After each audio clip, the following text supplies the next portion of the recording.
Warm greetings and welcome to today's edition of the Nigerian Leadership Series, by the African Leadership Group. African Leadership Group is a subset of the Tri-Africa Foundation, where we try to look at the issues of leadership, politics, national development, and the benefits to society. We are established to ensure that there's good governance and great citizens' response in our nation and across the African continent. And the Nigerian Leadership Series is one of the things that the African Leadership Group subset of the Tri-Africa Foundation does. So I want to thank everyone for coming today. And today we have a very, very special guest. Born in 1967, our guest today is an author, a playwright, and a human activist. He's the president of the Civil Rights Congress of Nigeria and was chairman of Hand in Hand Africa. He was a leading figure in the struggle for restoration of democracy in Nigeria. He has been arrested and jailed by successive past military regimes in Nigeria and was released from life imprisonment when democracy was restored in Nigeria in 1999. He contested and won the Kaduna Central Senatorial District senatorial seat on the platform of the APC on the 28th of March 2015. Please welcome with me Senator Shehu Sani. My dear Senator, are you on the platform? Is the Senator on the platform? Okay, I heard the Senator has difficulty in joining. So while we wait for him, I'm going to take our views on our present national anthem. And I'm just going to call people at random to see what they think about this, our old and now new national anthem compared to the past national anthem that we had. And if anyone has any suggestion or any idea why they think this government has now decided that you should go back to that national anthem. Ms. Coker, Bosede Coker, would you like to comment on that, please? I see you are on the platform. Good evening, Pastor Itua Ighodalo. Good evening, everyone on the Zoom call. As far as I'm concerned, I am of the opinion that we're not going to gain anything reversing back to the old anthem. I see that as moving backwards. I've always felt that if anything has to be done to the national anthem, we needed to do something that would move us forward and recouch the anthem in such a way that it will include diversity of Nigeria, inclusion of everybody, and also enable us to forge progress towards the unification of the country called Nigeria. That's my own point of view. I am not really in support of the reversal to the old national anthem. Thank you. Thank you, Ms. Coker. I think what you're saying is that you are thinking that there should be a deeper dive and a more deeper thinking into this issue of national anthem. And maybe what we should even be looking at is developing yet a third national anthem that speaks better to what our circumstances in Nigeria is. Do I get you correct? Exactly. An anthem that would unify Nigeria more, that would define Nigerians for who they are, and also enable us to look into the future with a lot of joy, happiness, and progress, so to speak. You captured it very well, Pastor Itua Ighodalo. Thank you so much. Thank you very much. That's a very useful suggestion. And we're recording this this meeting, and we're going to compile all these discussions. I don't know if Blessing Manuel Small Voice has any comments. I see you are on the platform also. Blessing. Yes, Pastor. Good evening, Pastor. Good evening, everyone. For me, I want to toe the line of Miss Coker, because truth be told, rivers don't flow backwards. We need to look forward. We've gone through a lot as a people, and going back to dig up things from the past that didn't seem to have made much of a difference in the past few years. We have more serious and more difficult issues to deal with, not changing of national anthem. I don't know what the thinking was for those who decided to change it, but whatever it was, they should have thought deeper, maybe found a way to get something new, combining some of the beautiful words, very beautiful words of this anthem. They have some beautiful prayer in it, no doubt. Combining them with something new, maybe would have been better. That's my thoughts, Pastor. Thank you. Thank you very much. That's a very, very useful conversation. So I see that you are also sort of agreeing with Ms. Coker. I guess it's Miss, I'm not sure if it's Mrs. Coker, but you're agreeing with her. Let me take Fatima's viewpoint. Fatima, I think you're on the platform. Do you have any comments on this issue of our national anthem? Yes, Pastor Itua. Good evening, everybody. I live abroad. I don't live in Nigeria, but my thought was when I saw on the media that our anthem has been reversed, I was just thinking, why would we wake up one morning and just decide to dump all this on the souls of the struggling masses? I mean, who has the time to be going back and looking in his archives what those words were when we're hungry? We're not for anthems. The country is thinking. I don't think there's any kind of national anthem that is going to bring us out of what we are in right now. We should be thinking about how to bring Nigeria out of the situation we found ourselves in at this moment, and not a new national anthem or going back to whatever we had before. We should have a standard of law that says if this is in Nigeria, it should be permanent and nobody should come switch it to what they think it's right for them, or using their power to bring the country backwards instead of going forward. Thank you, sir. Thank you so much. That's a very good comment.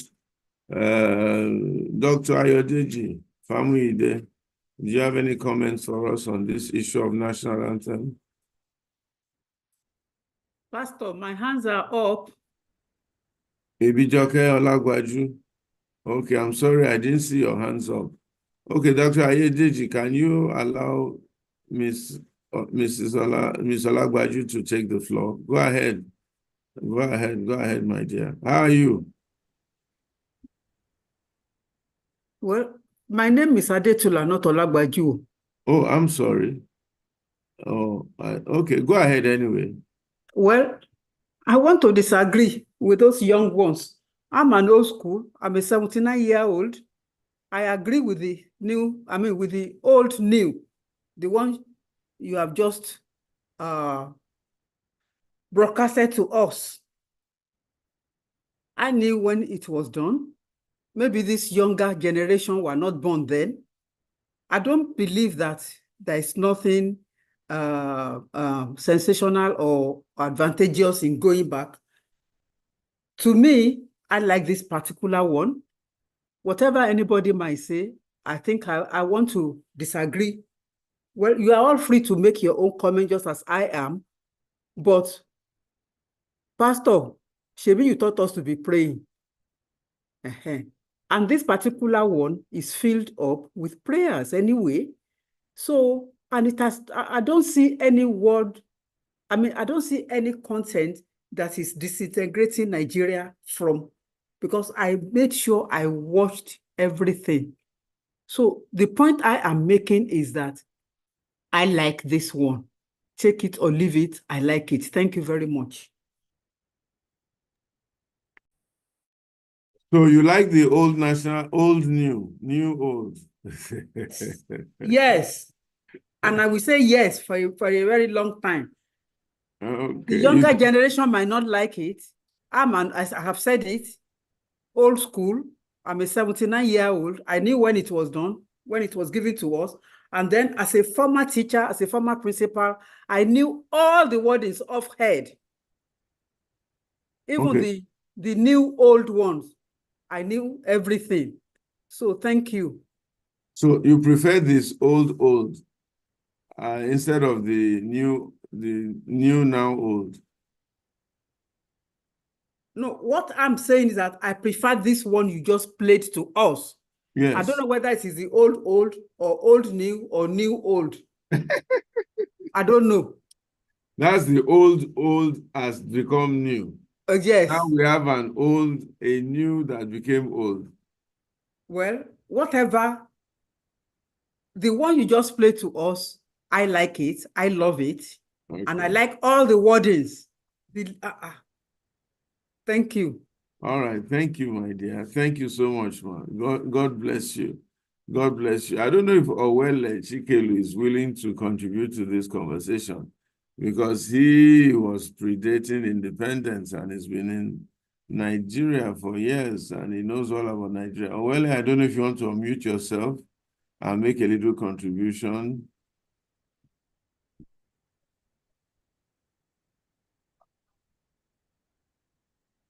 Owele is there, isn't he? I can see him. Maybe we shouldn't bother him.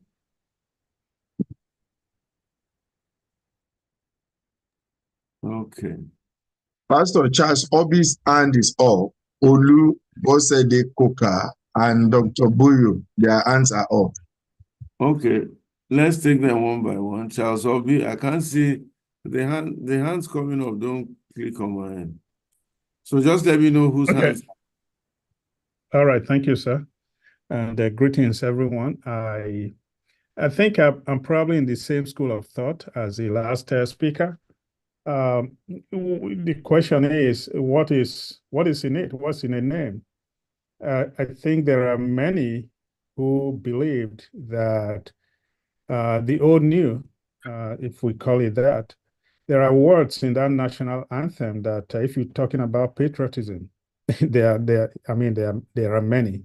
If you talk about stanzas that talk about where we're coming from, they are in there. If you talk about aspirational thoughts, for example, remember the one I remember very clearly said, though tribe and tongue may differ, that's essentially where we are as a people. But in brotherhood, we stand. If we believe that we are all from the same stock, as much as we disagree that there is no one nation, but that old new, if you will, is a national anthem that we can all gather around and listen to the lyrics, read the words, and say exactly what are they trying to convince, or what are they trying to teach us.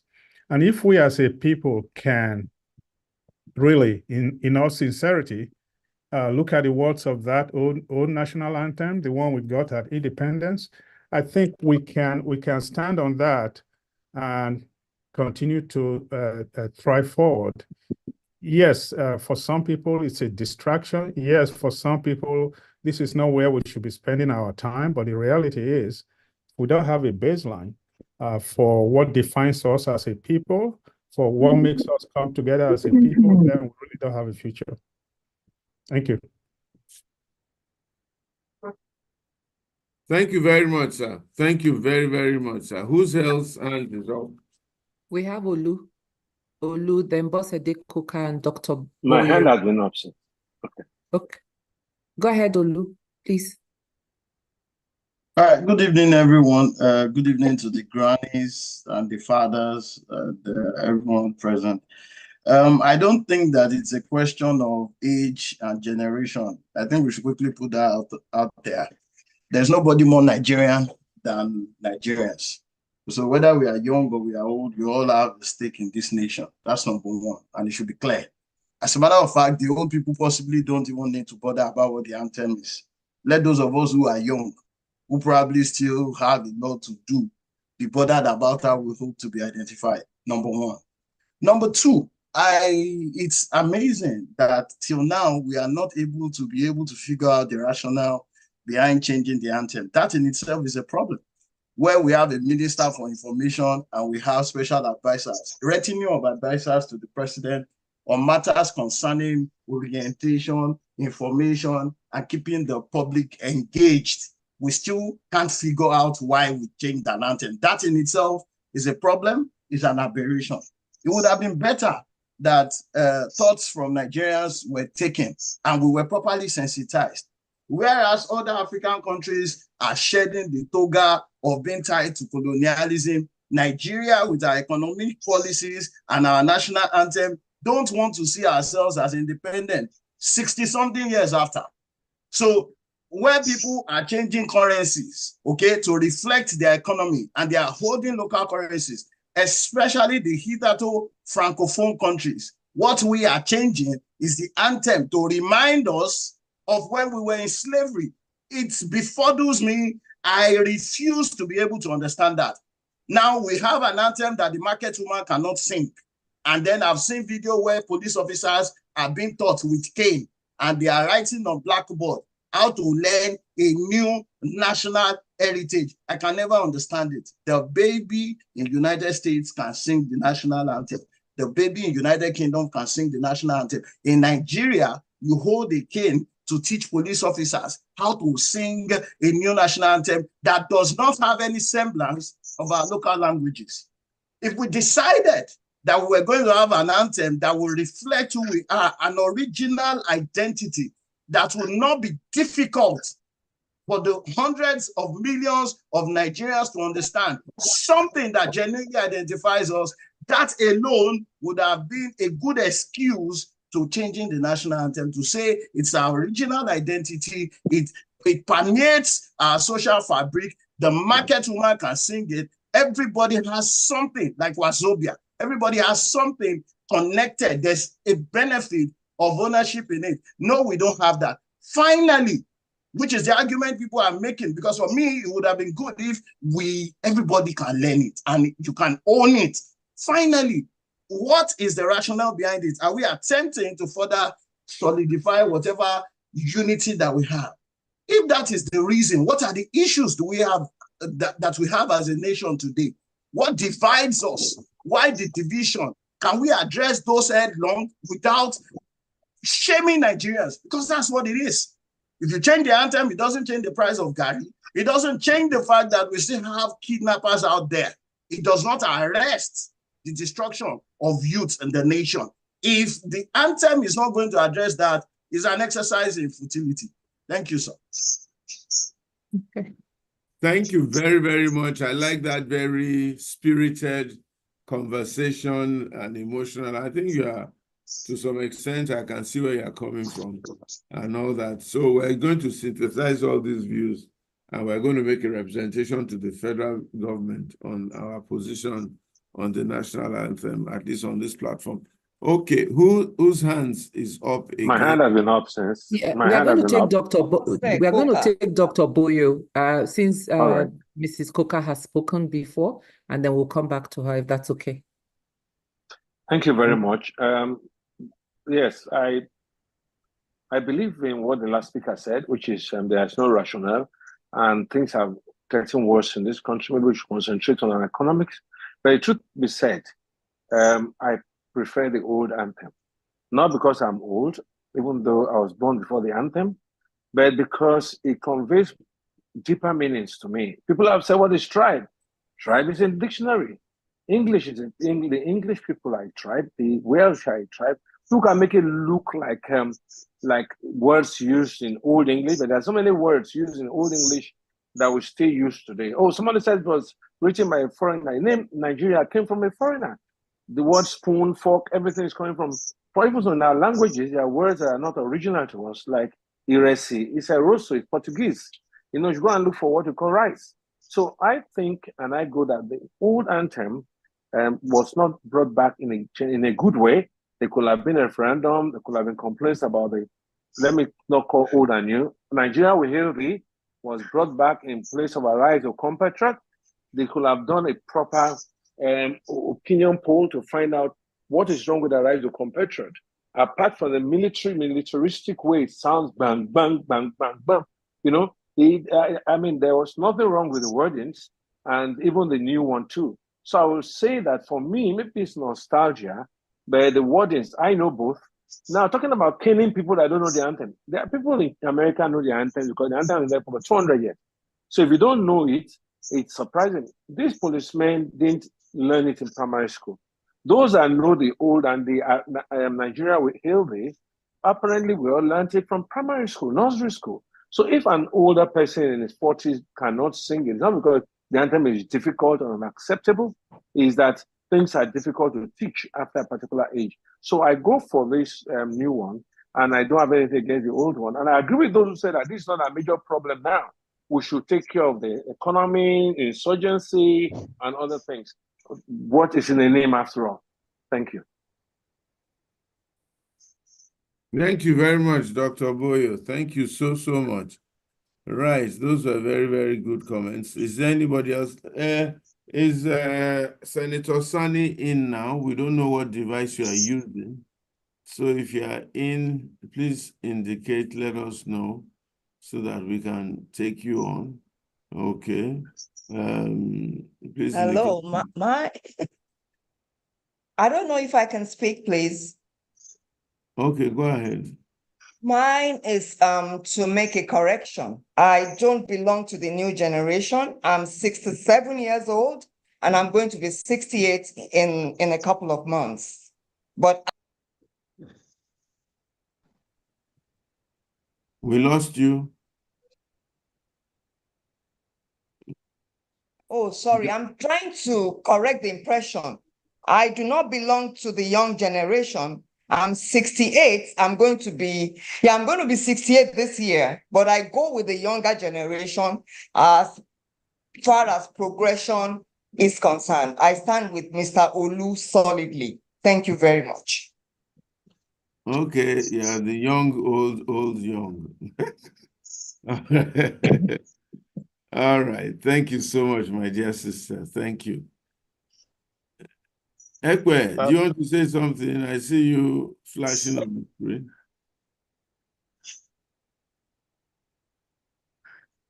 There are still a few hands up, sir, if you want to take those hands. Okay, go ahead. Tell me which hands are up. Mr. Akindeko's hand is up. Oh, I know my brother will have something to say. Go ahead, sir. Good evening, Pastor. Good evening, everybody. Good evening, my brother. I must apologize for not keeping up my presence on this platform. Everything is moving so fast. On this particular issue, I would probably think that most of us are caught in between. We've forgotten the old anthem, and we really never learned the new anthem because it caught us when we were already way beyond our youth.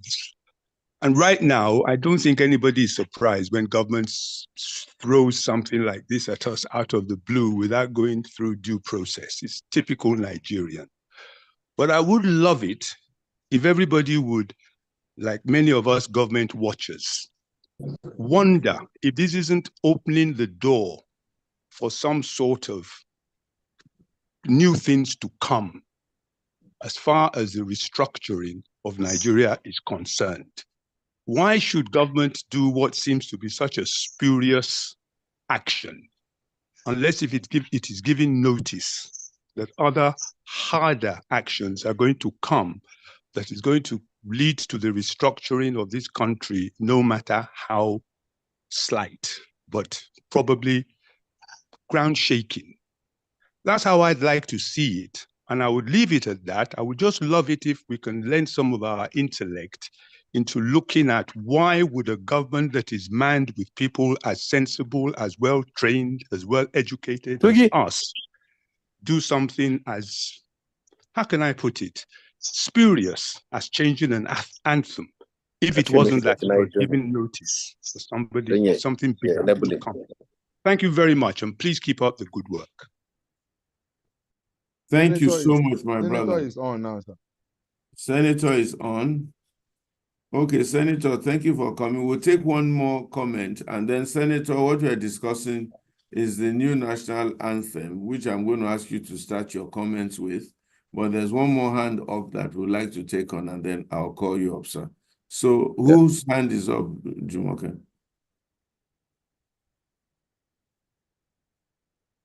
Is there any hand up? Okeke Uchechukwu. Yeah, Okeke Ukechukwu. Okay, please make your comments, and then Senator will take you on after that. All right. Can I speak? Yeah, go ahead, okay. Oh, okay. All right.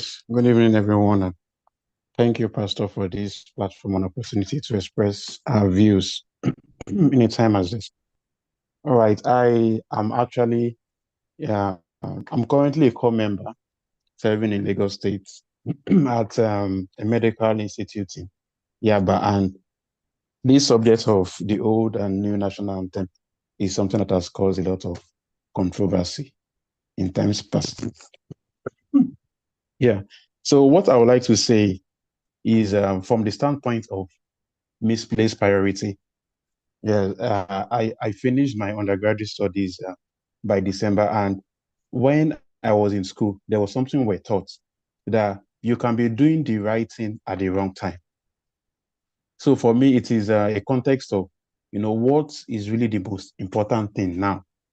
It's more like you as a student having an exam, and you have your timetable, you are reading the last subject or the last course you have first, and you are postponing what you have now to the last. So be it the lyrics, the wordings, diversity, and how it relates to economic growth and everything. There are several aspects to that. But my own standpoint is just, is this really what we need right now? Considering every, instability economically, politically, and otherwise that is in the country. Thank you.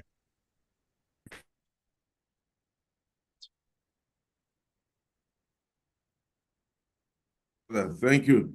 Thank you very, very much indeed. Whose hand is up there? We have Pastor Funke Awolowo. We have Okpeyemi. The senator is on now. Yeah. Oh, it's I don't on know it. if you still want to keep taking. No. We have to bring the senator up now. Okay. I'm sorry we can't take any more of those comments now. Senator, please, I'd like you to. Yes, can you hear me? We can hear you. We can hear you. And that's a lovely garden that you're in. I wish I could join you there and enjoy life. Thank you. Thank you so much. I don't know if you remember that we met in Kaduna about 6 or 7 months ago. Some lady lawyer, she had a conference. Yes, House of Justice, yes.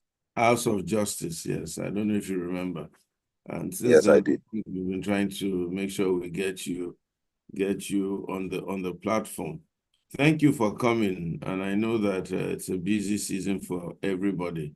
While we were waiting for you, we're discussing the issue of our national anthem, the old and the new. I don't know if before we take you on Nigeria's democracy and development, a holistic review, if you have any comments on this national anthem, and whether what you should be doing is looking at a national anthem at this time. I just want to hear your point of view. Well, thank you for having me in your program. Well, first of all, this issue of national anthem is something that has generated a lot of controversy and comments across the country. To me, I think it's should be one of our least problems as a nation. For a country that has attained political independence for the past 63 to 64 years, we should be thinking of moving forward. There are African countries that have changed their names. They didn't move backwards to the colonial names, they moved forward. For example, Burkina Faso used to be called Upper Volta. Ghana used to be called Gold Coast. Now, you see, you move away from the past to the future. If we need to have a new national anthem, My expectations is either for the federal government or the National Assembly to open entries for Nigerians, just like it was done in the past, and said this Arise O compatriots doesn't meet the challenges of our time and is not delivering on what we want it to deliver to spark and sustain a fervor of patriotism and nationalism. And as such, we are opening entries to all Nigerians to submit entries for it. You'll be very surprised. Young people, as creative as they are, they can come up with something, which you sift through all the submissions, and then you now say, this is the one, and now it has an identity of a Nigerian. But it is a colonial mentality for us to move back and pick up an anthem that was written to us by colonialists. And I think that should be the least thing we should have done. So to me, I think there are a lot of things that we need to do. When this government came into office, there are a lot of pledges and promises that were made, and also there are a lot of expectations. Fundamental of which is the restructuring of the country. A nation like ours, if China has about 19 provinces, we're having 36 states. 36 states assembly with clusters of commissioners, bureaucracies everywhere, 2 parliaments, almost 45, 46, 47 ministers. I think we should think of what to do about that. Synergizing our parliament to be one, cutting the cost of governance. These are all fundamentally, if we need to also overhaul country, we need to prioritize a constitutional, sort of a constitutional drafting committee, so we can have a new constitution for the country. These are things that, not these cosmetics, superficial things of picking back. For those at my age, it's not to have a national anthem that we sang in our primary school, and as we've done in the South.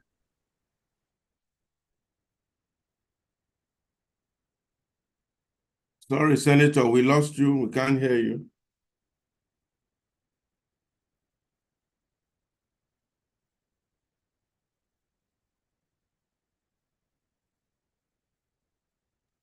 His network is fluctuating. He's trying to change it. Yeah.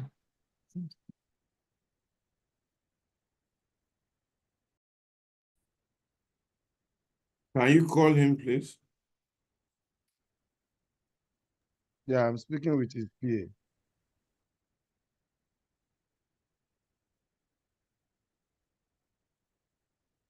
I think he's still on. He's just not coming up.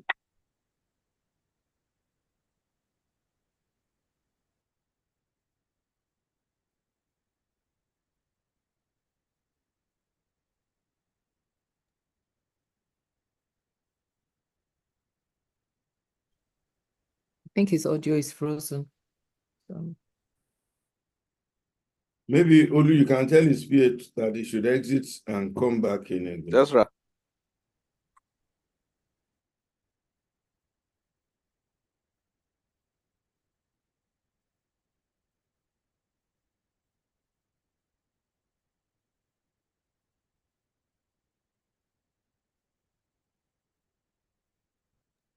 He's trying to join back in.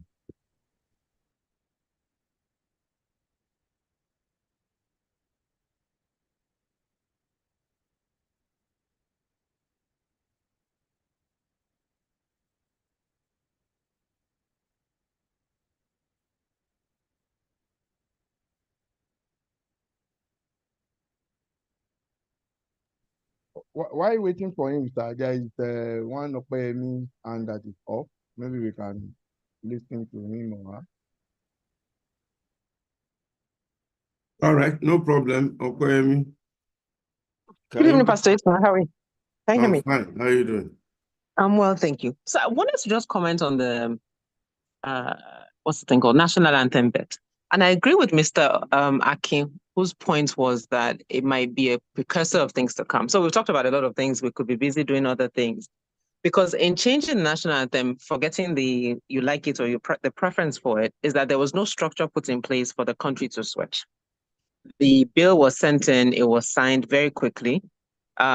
Police or even your security agencies didn't have the time to learn it. There was nothing about letting schools know so they could begin to teach children. We didn't give ourselves any time. I mean, you can pass the bill and say it will be come into effect in January 2025. And that gives time for people to get used to it, for people to start learning and all of that. It was a tool that could have been used to have a national conversation. But I think beyond what it is that might be to come, I think it was also a very clear message about the fact that the president literally owns the National Assembly. Because forget what the president desires, because we then saw the clip that he says he has a preference for it, that the conversation about the 2014 confab. But the National Assembly represents the people. And so even if it's the president's desire, quote and unquote, the National Assembly could have given room for a conversation as per their job. But they just literally rubber stamped it. We've just seen them rubber stamp new jets over in a week as well. So it shows that the National Assembly can approve things that they want to approve very quickly. And just to align with Mr. Akin's point, that we need to start thinking of what this might pose for us as a country if we have a National Assembly that's a rubber stamp assembly, that literally the president gets whatever the president wants, if it makes sense or not. Thank you. So if your thinking is correct, and we do have a National Assembly that is very, very in bed with the presidency, what are our options? Okay.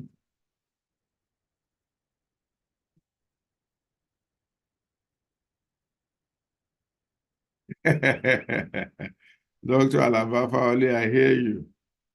Okay, I mean, what are our options? Well, at the very basic level, we need to start letting them know that they have people who sent them to the National Assembly. And we've seen this over and over again at every level of government. People do anyhow because there are no consequences. And so at a very local level, like even the people on this call that join this conversation every week, how many of us know who our House of Rep member is? How many of us know who our senator is? And then we need to begin to organize at that level. So we're not really focused on what Tinubu is doing or not doing, as the case may be. Our senators and House of Rep members need to be put under pressure. They need to be called to town hall meetings and be asked questions by the people, not necessarily who voted them, but who they now technically get. They don't get that level of engagement. They don't get that level of pushback. And so they feel they don't owe anybody anything. They're not accountable. That's the English word I was looking for. They're not accountable. Why have we as a people become completely helpless? It's not even become, it's like almost, I mean, let's also not forget, and I think I'm waiting for Senator Sonny to come, and we're talking about democratic values. At what point in Nigeria's structure are Nigerians taught what it means to be in a democracy? For 99% of Nigerians, democracy equals elections. And we do that every 4 years, and everybody goes to sleep.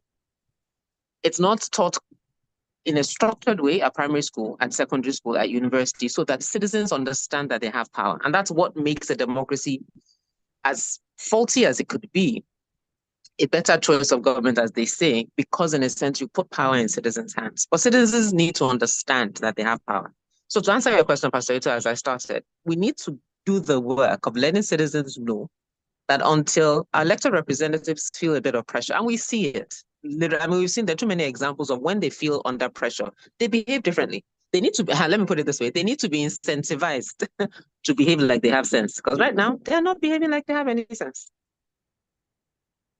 Okay, thank you very much. You've touched on one of our key principles on the Tri-Africa Foundation, and that is to ensure that there's adequate engagement for us. So they know their rights, they are knowledgeable, they know what they stand for. We had Femi Falana last week, and he was reading out a whole bunch of rights that citizens have. The rights not to be detained for longer than 48 hours or 72 hours, the right to get a lawyer, the right to free legal advice, the right to this, the right of this. And most Nigerians just don't have an idea what those rights are. You know, most of us are ignorant. Most of us are illiterate. Most of us just don't know what to do. And because of that, the voice is very low and very weak. And even some who should be speaking are slightly compromised because their economic welfare is dependent on government. So it's a very precarious situation that we're in Nigeria. And unless we have a few bold and courageous people, we will continue to wallow in this environment. It's very, very tough, very tough. I don't know if Senator Sani is back in. I see quite a lot of hands up. If he's not in, maybe we should take a quick comment from Eric. Eric, you can unmute yourself and speak. Okay, good evening, everybody. Good evening, Pastor. Good evening, I'm Eric. I'm calling from Lagos. Can you hear me, please? We can hear you. Oh, okay. So I'm calling from Lagos. My name is Eric. Good evening, Pastor. Good evening, everyone. On this issue of the old new national anthem, I agree with Olu and of course the last speaker. However, in all of this, we have to come to an agreement to the point that the old new national anthem have come to stay. And we may or may not be able to reverse it in any way. But the ability for each and every one of us to take up the responsibility to learn and then to believe in what the national anthem says, the mindset, the purpose for which we have a national anthem in the first place. I remember sometimes in 2002, I happened to be a member of a particular student group. We called it Nigerian Society of Student Investors and Entrepreneurs, where we took up a responsibility to make sure that everybody that we meet, every member of the group, can recite the national anthem and play by what the national anthem teaches. And at that time, we had a big brother, what's his name now? Fela Drotoye, who comes once in a while to sensitize, to talk to us. We took it upon ourselves to learn the national anthem and to live by what that national anthem says. Until date, I must say that is still within what we all carry as character and how we present ourselves even at work and all of that. Now, for me, it is not a situation where we have to say if it is good or bad. It has come to stay. Embrace it and then find a way to pass on the what purpose for which this anthem has come to be to the younger generation.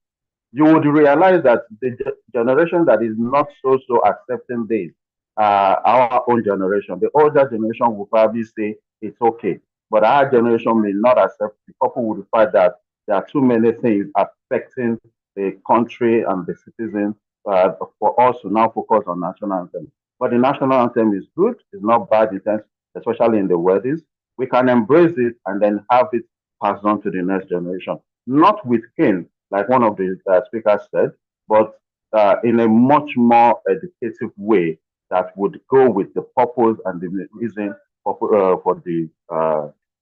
going back to that national anthem. I don't know if my lines are clear on your end.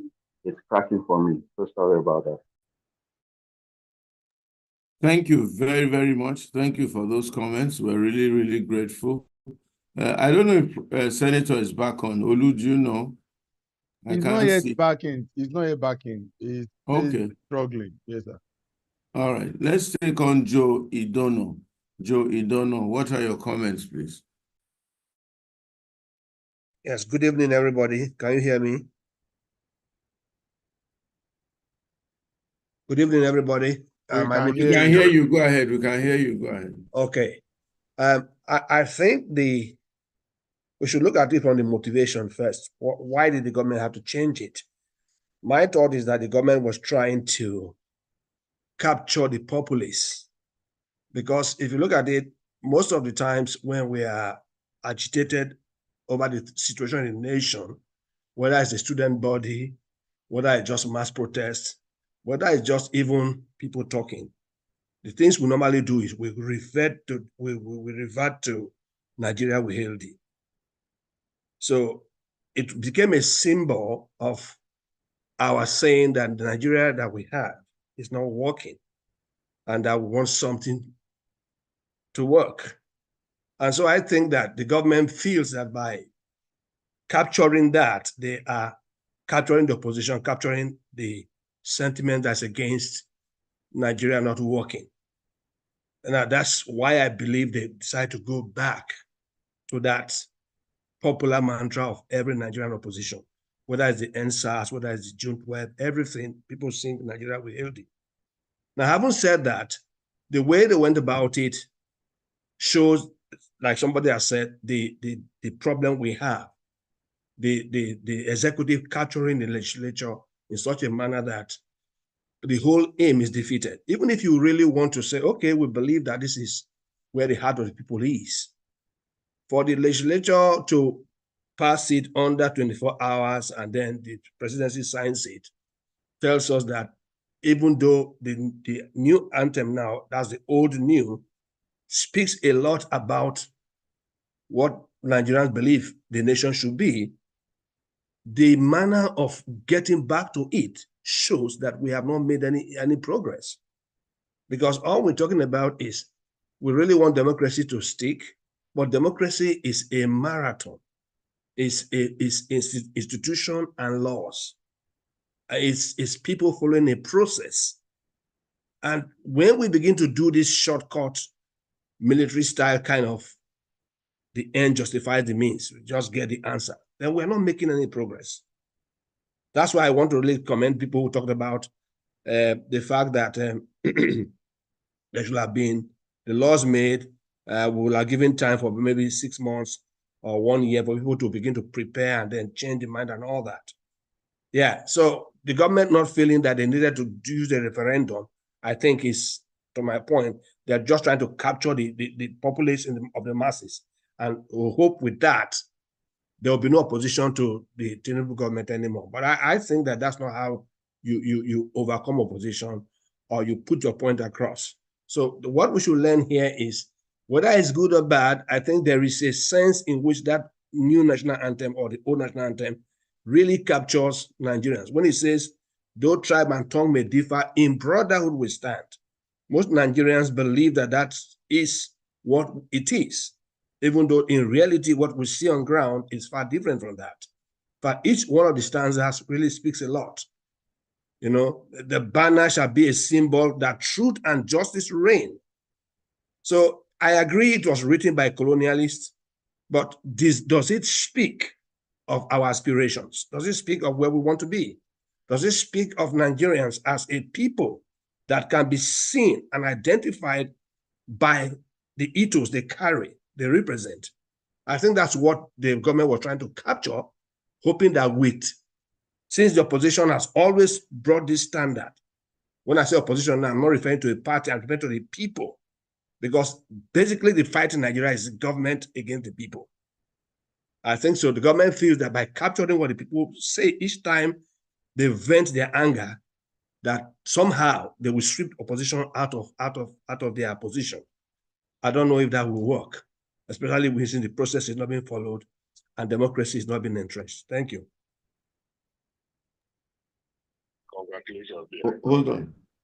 Thank you very much, everyone. Thank you very much. I think our senator is back.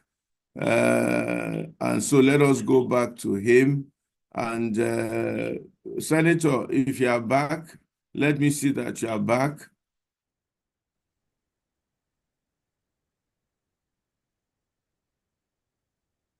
Okay, very good. Sorry you disappeared. Let me ask you a quick question, Senator. We don't want to go back to the anthem anymore. I just ask you, how did you get involved in activism? How did you get involved in politics? What was your driving factor? just for information? Well, first of all, I come from a family with a history of activism. My dad was a journalist in northern Nigeria, and they are also active members of Aminu Kano's NEPU and later the PRP.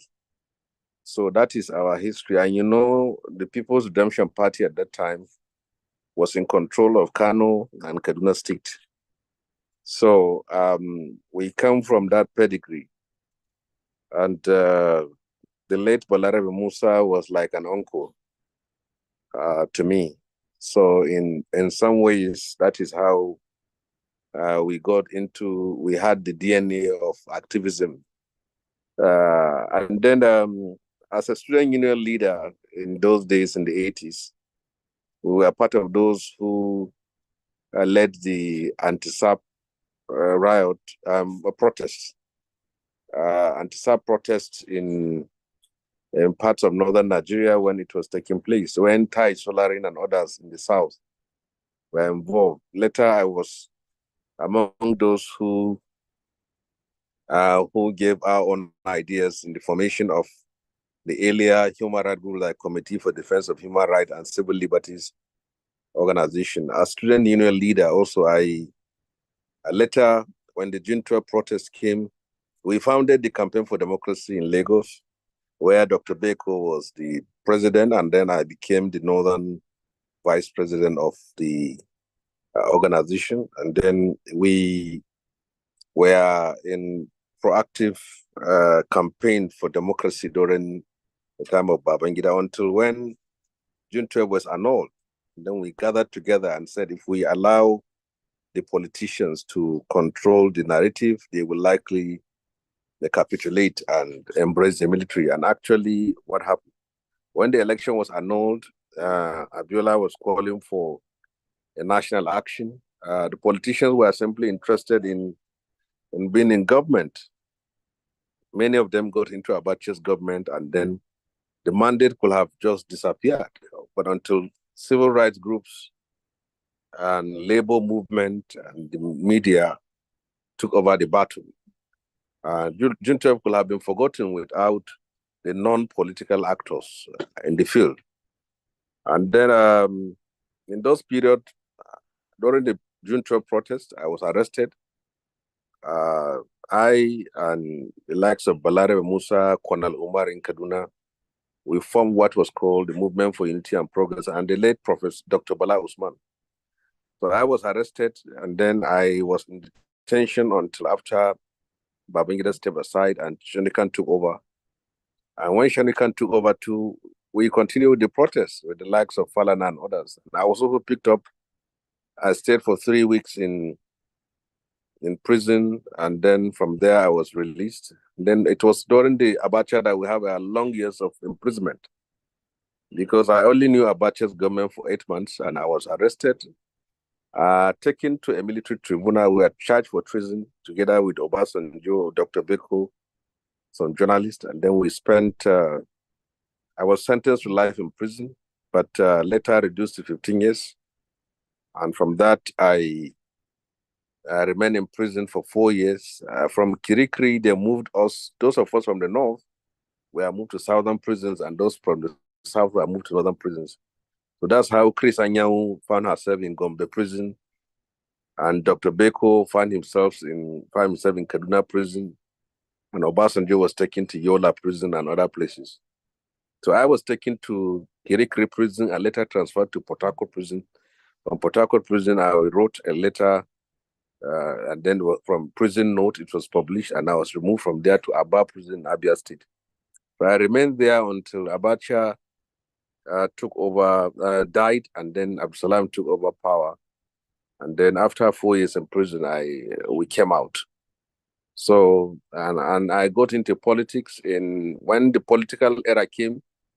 Chief Gani Fahimi and the present president and others, we met in Lagos. And then there was debate on whether we should participate or not. Gani said we shouldn't participate. We should continue our agitation for this and that. But at that time, Aswaju disagreed with Gani and said he has to participate Because if we don't, some persons who never fought for democracy will take over. And again, that's what actually happened. We followed the Ghani advice. Many people refused to contest election, refused to participate in the process. And then at the end of the day, Aswadi took the other side and contested for Lagos. So by the time we realized that democracy will last, we came back to contest. I joined the Alliance for Democracy at that time and contested for the Senate in Kaduna. I couldn't win. And then Ghani set up the National Conscience Party. He contested for the presidency. Now he couldn't gather much votes. Falana went to contest the governorship too. He couldn't. So, and Alisa set up a Green Party. So we came in very late when already politicians have taken over all the positions. If we have taken the advice of Swaju at that time and transform ourselves from a civil rights movement to a political party, just like the way the ANC moved from a liberation movement to political party, we could have been in charge of the country. So it has to take almost about 24 years from someone from that pedigree to emerge the president of this country. So that is little. I contested first, I lost under AD. Second, under CPC, I lost. And then under APC, I became the senator. And then we started our trouble with El-Rufai in Kaduna. He removed me, and then that is what happened. And then all of us, I'm a former senator, he's a former governor today. So that's how it is.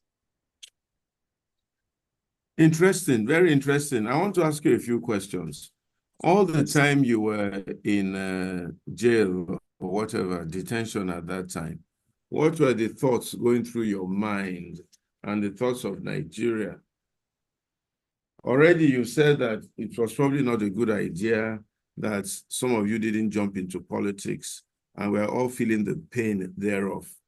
So what is the reaction now, and how do we get the right people into politics? And then finally, what was the problem with you and El-Rufai? I thought you both had similar backgrounds and understanding of issues. Well, the tragic mistake we actually made was our refusal to join the transition program of General Abdulsalam Abubakar in 1998. We keep on fighting him. We kept fighting him, led by our own most important comrade, Ghani. And by the time we realized that things have changed in Nigeria and that struggle is not what we ought to have done, we have to take political power. It was too late. So that is why today, many of those who have fought that battle, many of them couldn't have. There are very few of us that became senators, few of that generation that became governors. And now you have someone who became president from that generation. So that is what happened out of it. As far as Kaduna State is concerned, I don't come from the same pedigree with El-Rufai. El-Rufai is unknown during the struggle for democracy. Sorry, I didn't get that. El-Rufai is what? I say he's unknown during the era of struggle for democracy. He was known. I think he only came to limelight when he was appointed DGBP under Obasanjo. But before then, I don't think anybody in this country has any history of participating in anything. So, but we have been in the trenches. We have been in the struggle. Yes, the present governor of Kaduna State is a friend, is a comrade. And when I was in detention, he took the torch of the struggle in the north. And he was the one who has been in touch with us when we were in the cell. Then he became a friend to El-Rufai at that time. So, but even though he was with El-Rufai, but we never fought, we never exchanged words with each other. So my battle was with El-Rufai. And my own area of contention with him was that his own policies and programs in Kaduna State are anti-people. He has no sympathy for people. His policies have destroyed the lives and livelihood of millions of our people. And he kept marginalizing people from southern part of Kaduna. That is against my own conviction and principle. And I came from northern part of Kaduna, the Hausa Muslim part, but I can't keep quiet when a man has used so much religion for his own personal end. It's not possible at all. So he retrenched thousands of workers and sending them to lives of penury and suffering. He sold most of our landed properties in Kaduna to people who are not even, many of them are not from the state. He has secured a loan that has today asphyxiated the finances and economy of Kaduna State. So I can't virtually associate with. I can tell you that we were in APC together. We won. He won the governorship in 2015. I won the Senate. But I can tell you that for the whole period of 4 years, I only saw him once when he came to greet me in my own family house inside Kaduna when my mother died. And since that time, I never seen him for once. So I think I saw him only once in a 4 years, so I and him disagree at that point. And then he opened a war against me because I refused to sign and approve the loan. And I lost my seat because I refused to approve that loan. And I'm happy to have lost that seat because I have done what I need to do.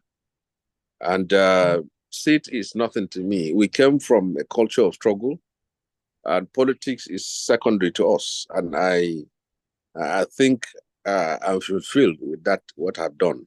And today I've been vindicated because that money was embezzled. Our state is strangulated. And even the governor of Kaduna State is finding it difficult to pay salaries today. So this is what I can see about myself, Kaduna, our politics, and our issues. Right. We're going to play a quick video of something you said recently. It's an 8 minutes long video, but we're going to play only about a minute or 2 minutes of it. And then we can then take 1 or 2 questions very quickly.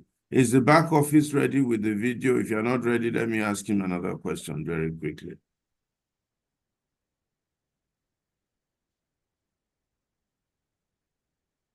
Allow me to jump in, Mr. Shettima. We'll continue this conversation shortly. Senator Shehu Sani has taken the stand to also add some thoughts to the ongoing dinner at the presidential villa. To organize a serious mass resistance against the military. And the second time I can remember was when you were one of those whom Chief MKO Abiola sent to talk to Abacha.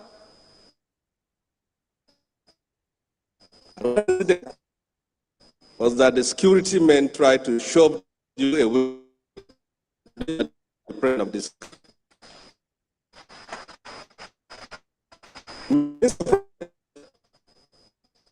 You have a duty and a responsibility to succeed as a leader who came from the trenches, from the tribes and generations of those who sacrificed their life in the defense of freedom.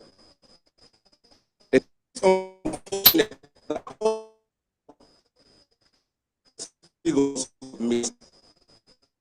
miss the presence of Khalifa, the presence of Dr. Beko Ransdam Kuti, the presence of Alhaji Musa.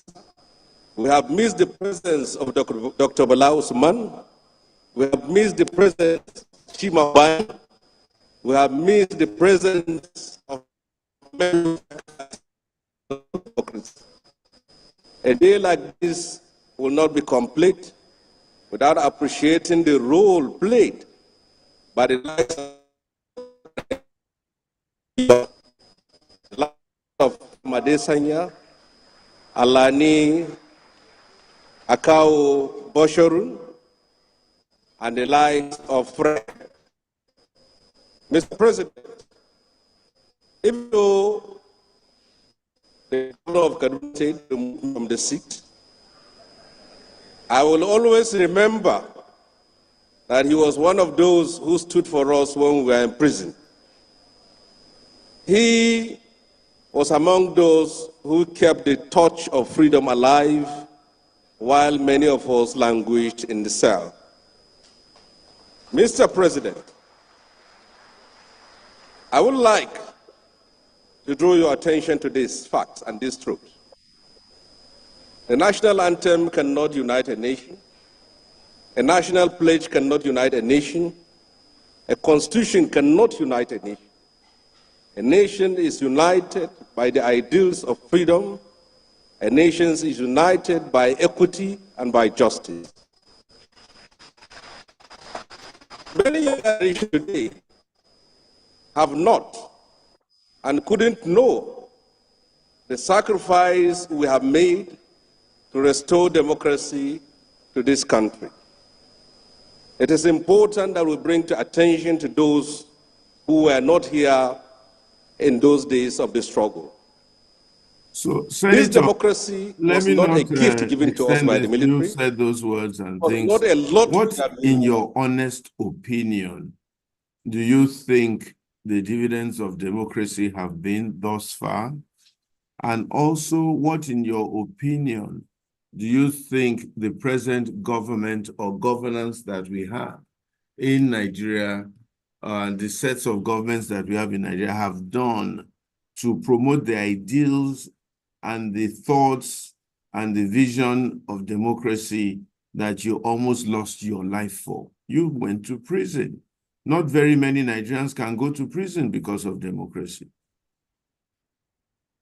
Well, first of all, our journey as a democracy in the last 25 years can be categorized into three: the successes, the failures, and the challenges.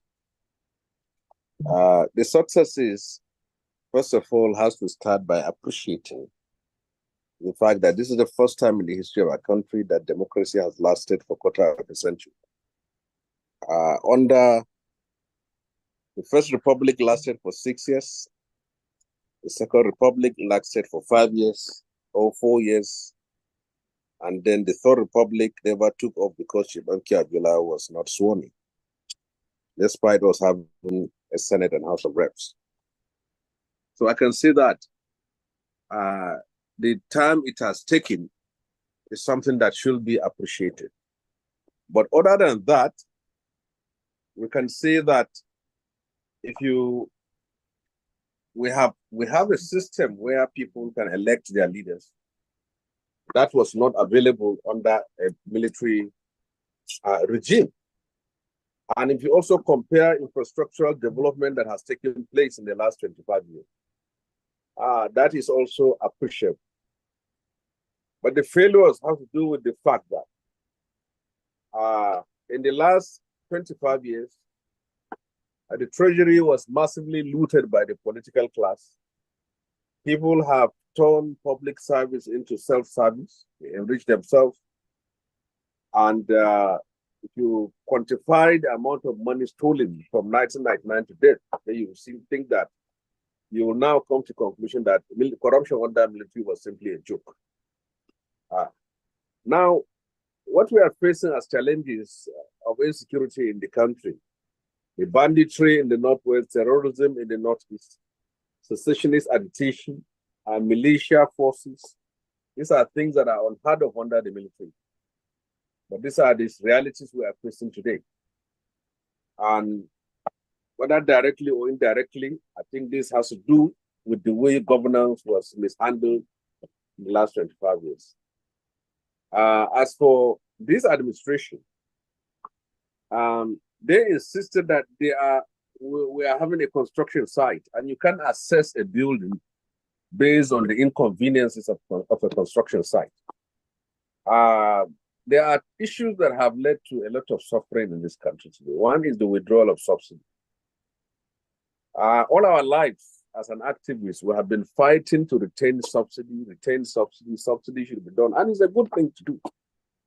But we can't retain subsidy with mouth. It comes with a lot of money. And from what we have seen in the statistics, subsidy under the military used to be in hundreds of millions. And then later in the last 25 years, it became in billions, multi-billions, and then in trillions. And later we even have to borrow to subsidize. So the question before us is, should we continue to subsidize to the point that you are only subsidized with money, or what do we do? So this government will have an excuse for those who will give it an excuse. That is, we want to see the dividend of these reforms in the next 12 months. At least if 1 year cannot access a government, at least 2 years is possible. And then from there, people can now say that this is the struggle and the sacrifice of Nigerians in terms of suffering is worth it. So in the north also, I know very well that despite us still having security challenges in Niger, in Katsina, in Zamfara, but I know very well that many of these bandits and terrorist leaders have been eliminated under this administration.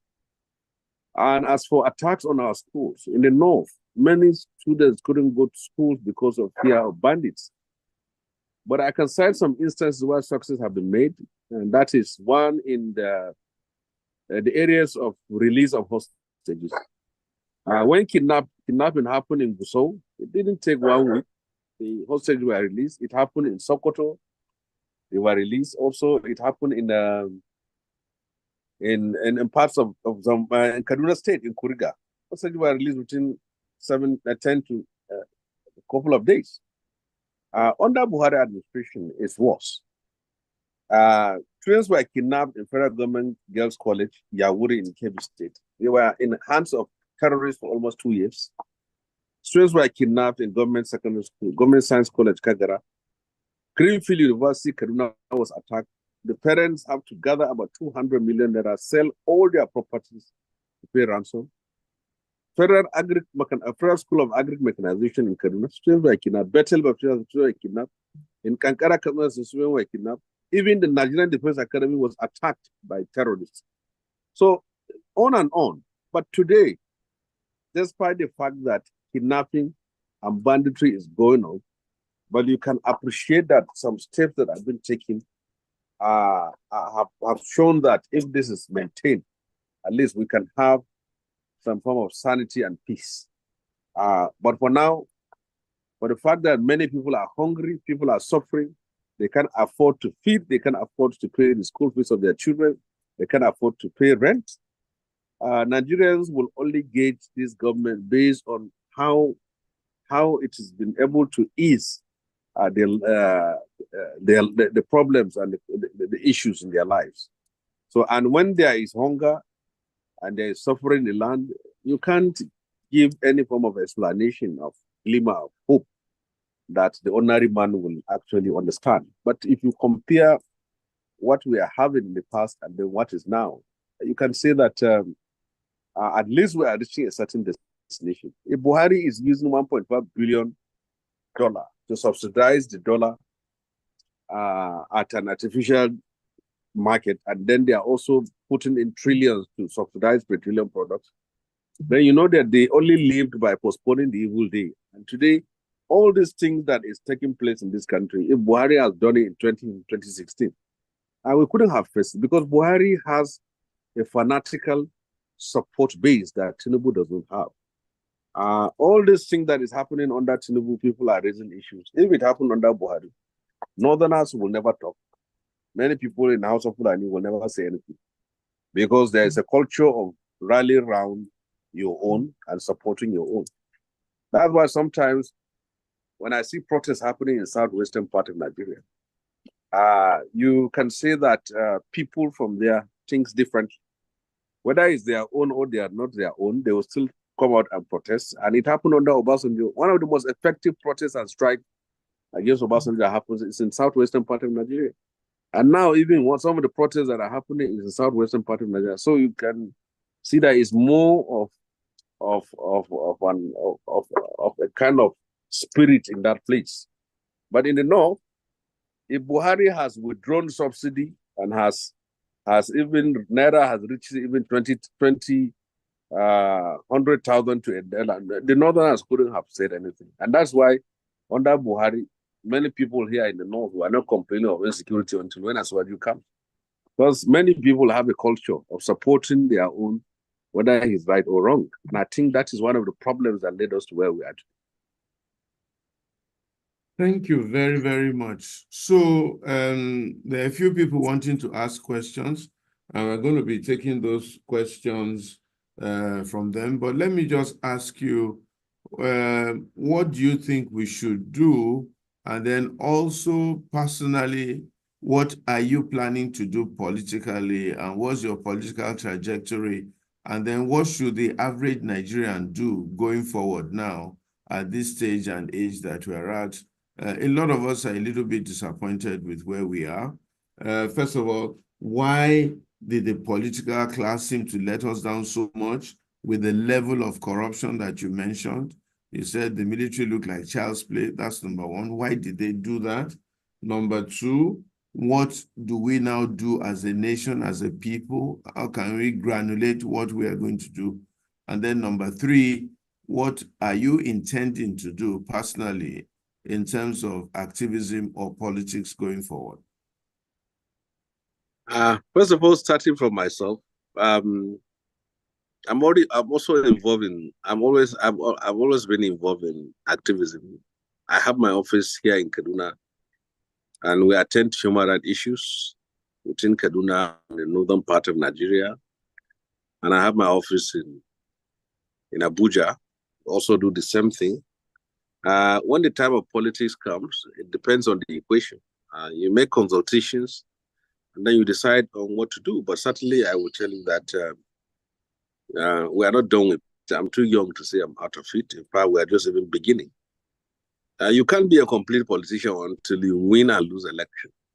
And if you only win elections, you have never lost, then you are not a complete politician. So we have won and we have lost, and we hope to win again. That is how life is. So as far as that is my concern, I'm going to get involved in 2027 if I'm alive and if I'm healthy. That is one. As for the masses, for the people in the country, I think we should take the government by its words that things will be better, and that what is happening, the suffering today, is not going to be permanent. You see, there are pains you take when you have an injection, and that pain is towards a healing. It's a healing process. So if that one happens, fine. But if the pain is permanent, is eternal, then it becomes the end. But if the pain is simply a means to an end, I think it's something that Nigerians should give it a chance. But what I know very well is that if the reforms at the end of the day yield result, people will turn back and say, "We're sorry, we are wrong. We thought that this is just permanent, but we have seen the evidence of it." So for that aspect, that is it. As a country, I think it's important. This is the right opportunity for us to utilize this moment. We have a president who come from a generation of people that fought for democracy. And he has a responsibility to restructure Nigeria fundamentally. We can't continue to sustain and maintain this parasitic structure that is holding down all parts of the country, and that has also become a cash cow for few politicians who see politics as an opportunity to arena themselves. And as far as I'm concerned, he should be a leader with a vision that this is where he is taking Nigeria to, and this is where we need to. Because if you read foreign comments, people believe in us that Nigeria will be the most populous country in the next 25, 30 years, or third most populous country. After China and India will be Nigeria, and that our economy is going to blossom. So somehow there is belief in us. Next is for us to believe in ourselves and then work towards it. It's achievable. The day you have a result that addresses the problems of poverty in this country, addresses insecurity in this country, people will not mind whoever is the president of Nigeria. But here we are. If Buhari has done what he needs to have done, and Buhari is, we have to mention Buhari many times, because for the fact that he is one leader who emerged a president of Nigeria by popular support of poor people. Poor people contributing money to buy the recharge card for Buhari to become president. He did.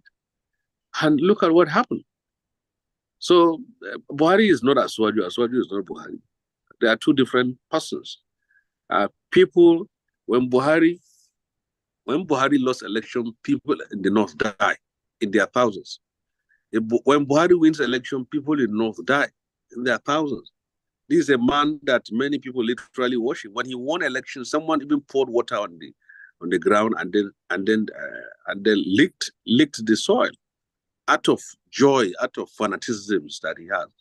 When Buhari was in power in the north, you can't criticize him. You can't even say you want to advise him. The issue is that he's infallible. He's someone whose word is God. And there's so much belief in him. And see how the country was ruined. When I was reading the comment from the New York Times, they could have asked question, what happened from 2015 to 2023? The nation was simply on a free fall of looters. People around him were stealing, were destroying the country's economy, enriching themselves.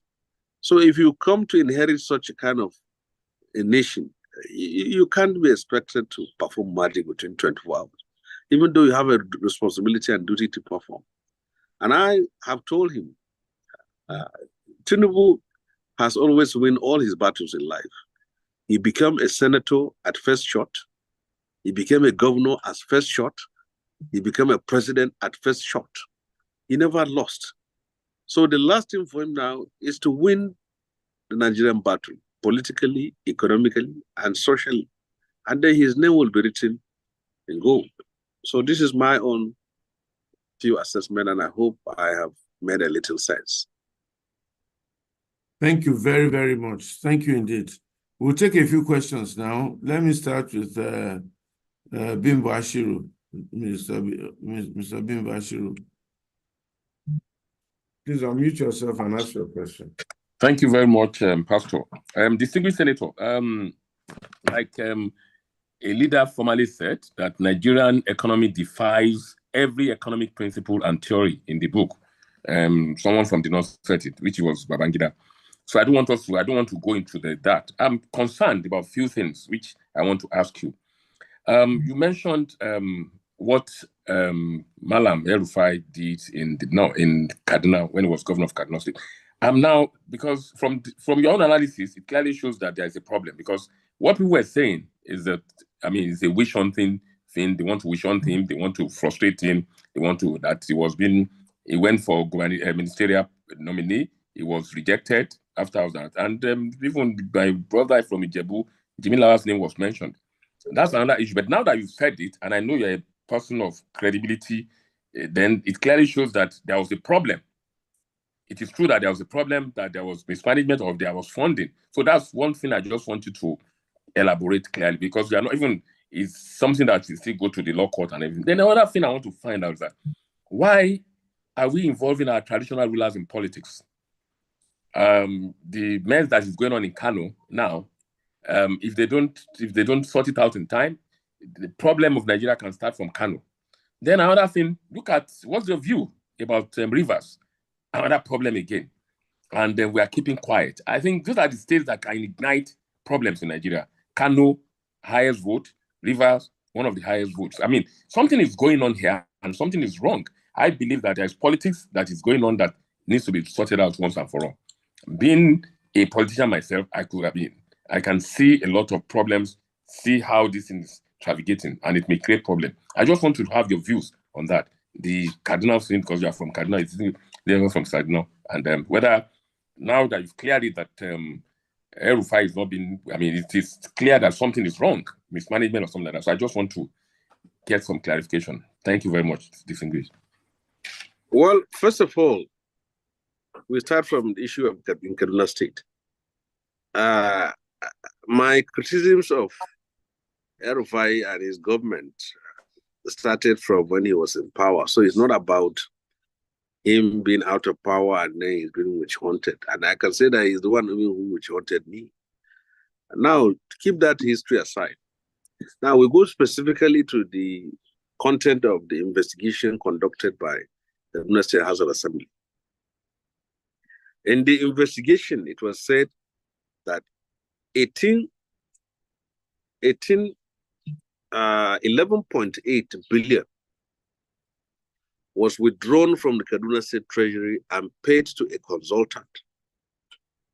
A consultant for the construction of light rail from one part of the city to another.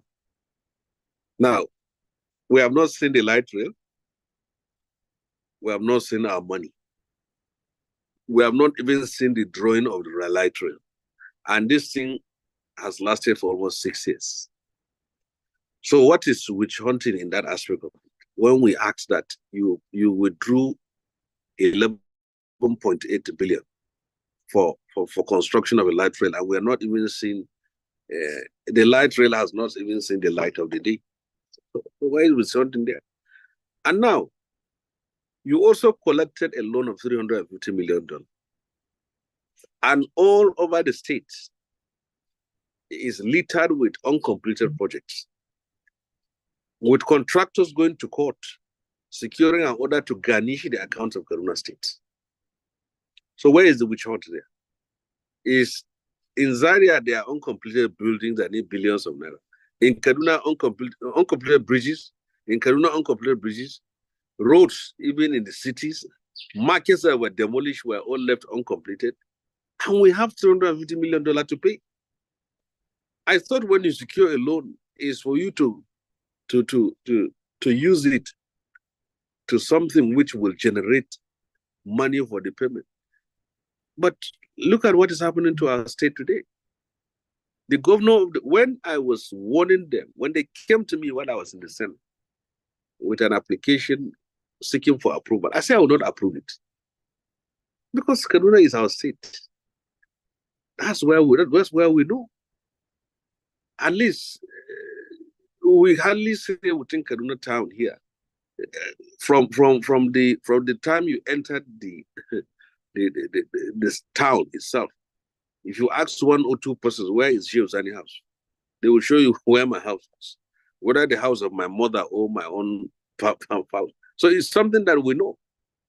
Then 2 to 3, 4 days before handing over power in 2023, about 20 billion was withdrawn. For what? Money was collected from the CBN, about 30 billion in 2021, and there is nothing to show for it.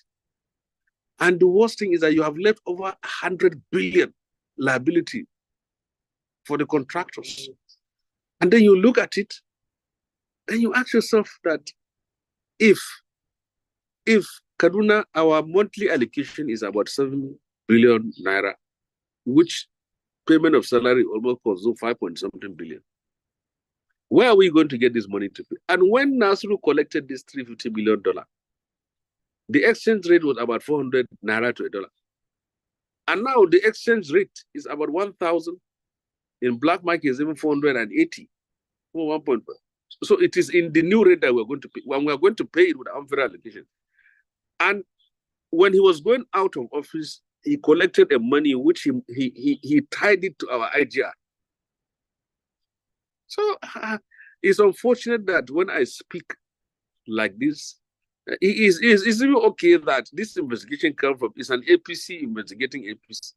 But if I was the person that emerged the governor of Kaduna State, it would have easily been dismissed and say, he's his enemy, they are fighting, so all these things is witch hunting. But can your party witch hunt you? You said you fought, you struggled for Amechi to become president, you struggled for Aswadi to become president, and whatever. When I know that the delegate, Kaduna State delegate, we're almost dividing they're having divided loyalty.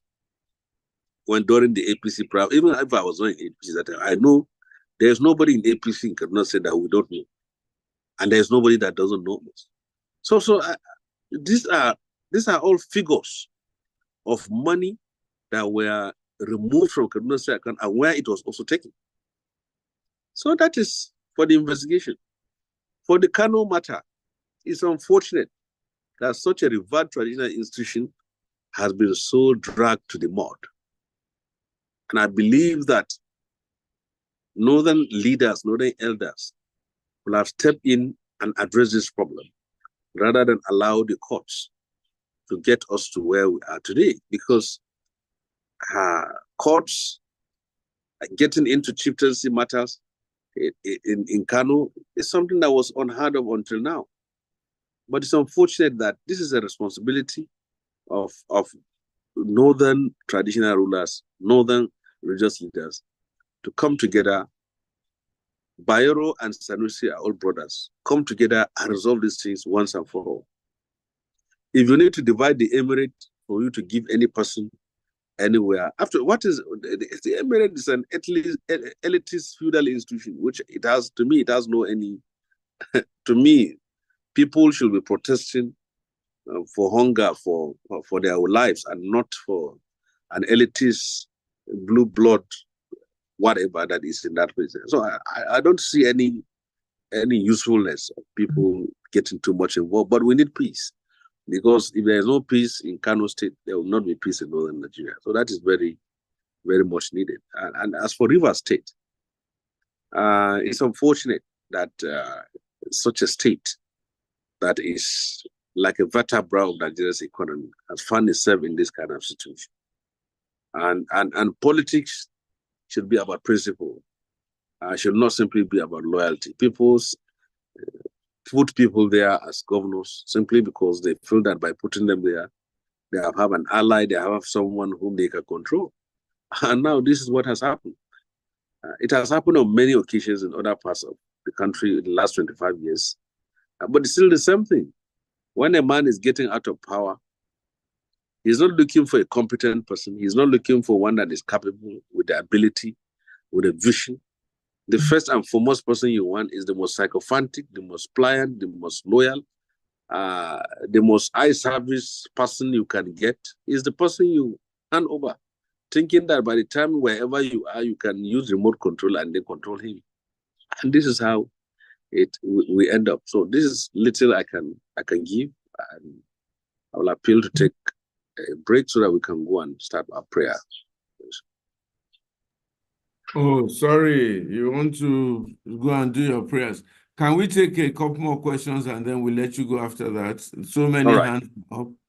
Okay, so what I'm going to suggest, we'll take about 4 questions. Okay. And then maybe we can let you go. Maybe if you can do 5. I'll ask everybody to ask their questions, pam, and then we'll take 5 questions and we need to let Senator go. What it means, though, is you have to come back because there are many questions people want to ask you, and then somehow we started a bit late because of technology.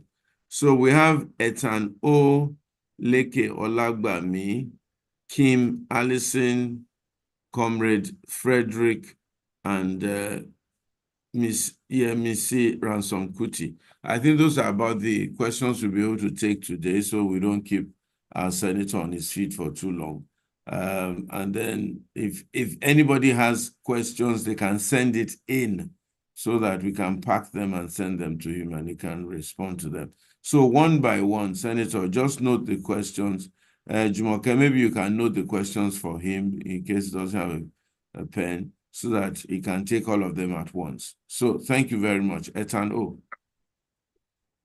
Good afternoon, distinguished Senator. My name is Etan Ogwim, and I followed your latest part of your presentation.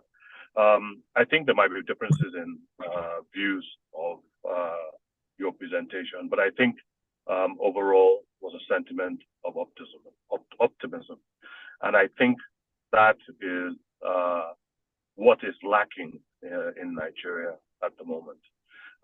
You mentioned that we've had democracy for 25 years, and I think that is pretty amazing.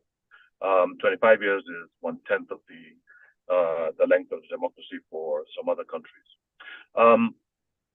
My question is around how do you build that optimism?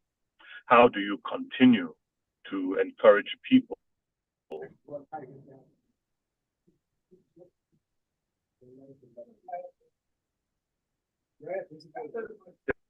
every day that democracy takes? I am an eternal optimist. I know that Nigeria will definitely get better. I have this battle with people I speak to every day, But I can see the positive things like you have mentioned. People will still criticize and fight against these. How can you get people to actually feel and believe that there will be a greater tomorrow, and that this is a process of democracy? I think it's just it's a fact of building something, and it doesn't stop.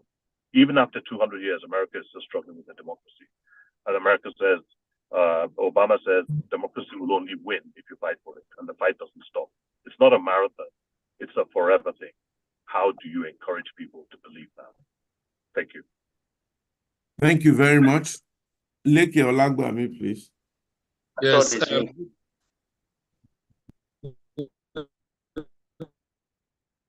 Good evening, Senator. Good evening, parliaments. Yes, you talked about synergizing the two parliaments into one as part of the cost-saving mechanism that we can adopt. And I think last week I equally tried to ask Barrister Falana the same question. And the question is this: how can we synergize and have one parliament? You were once a senator. Will the Senate wake up one day and say, yes, we are no longer relevant as a parliament? Or will the Senate say the House of Reps is no longer relevant? Or will the president wake up one day and say, okay, I'm canceling the Senate or the House of Reps so that we can have one? That is one question. I want your reaction as a former senator, as a former distinguished senator of the Federal Republic of Nigeria. Just one question, please. No, sorry, please. Sorry, we have so many hands. Just one question. Thank you. So, secondly, sir.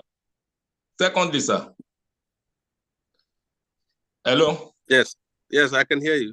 Secondly, I just want to ask, when you were in the Senate, what can you remember as your legacies as a former senator of the Federal Republic of Nigeria? Thank you, sir. All right. Thank you very much. Kim Allison, please, very quickly. Please restrict it to one question because we don't want to keep the senator waiting. And we've said we'll have only 5 people ask questions. Thank you. Okay. Thank you, sir. Good evening, sir. My name is Kim Thomas Allison. Distinguished Senator, the issue, especially the insecurity in part of Nigeria,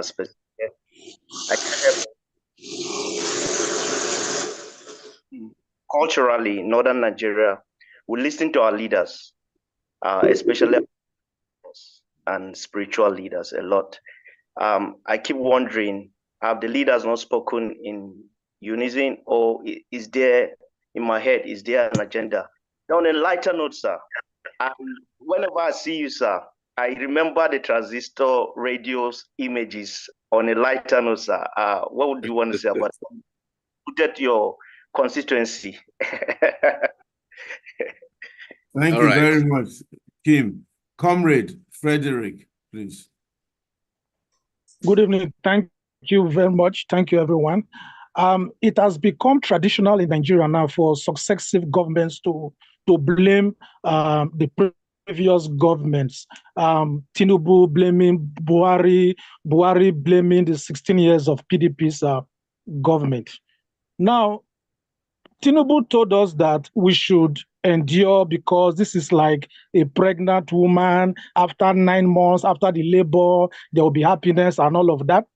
And after 9 months, we still see what is going on in Nigeria. So I want to believe that the child was either aborted after 9 months or there was a stillbirth. Based on that premise, I would like to ask this question. If you look at the Nigeria of today, considering the fact that Tinubu was among those persons that supposedly fought for democracy against the military, if you look at the executive, the legislature, and the judiciary of today, is today's Nigeria the dream democracy that you fought for?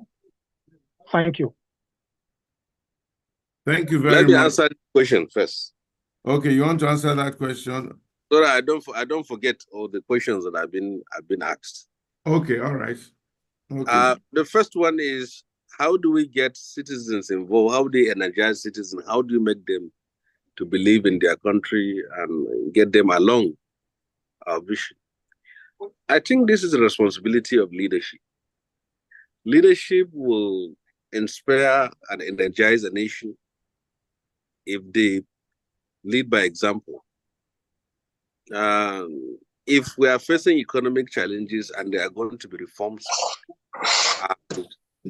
let the sacrifices be across the board.